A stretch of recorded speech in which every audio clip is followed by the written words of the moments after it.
మీరు ఇప్పుడు చూస్తున్న ఈ దేవాలయం, దీని శిఖరం యొక్క నీడ భూమిపై పడదని మీకు తెలుసా? దాదాపు 1000 సంవత్సరాలుగా నిలబడి ఉన్న ఈ దేవాలయం వెనుక ఉన్న నిర్మాణ అద్భుతం, చరిత్ర, భక్తిని తెలుసుకుందాం. తంజావూరులో ఉన్న బృహదేశ్వర ఆలయం.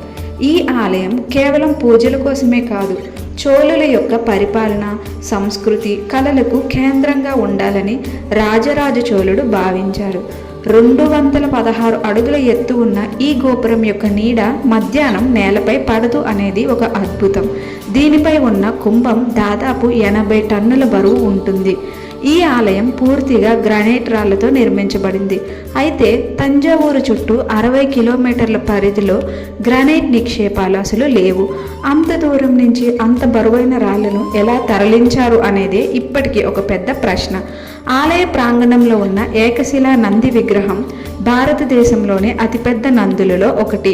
ఈ ఆలయం ప్రతిష్ఠించిన శివలింగం 12 అడుగుల ఎత్తు, 59 అడుగుల చుట్టుకొలతో ప్రపంచంలోనే అతిపెద్ద శివలింగాలలో ఒకటి.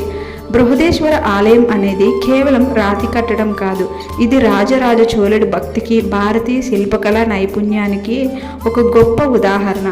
మీరు ఎప్పుడైనా ఈ ఆలయాన్ని సందర్శించారా?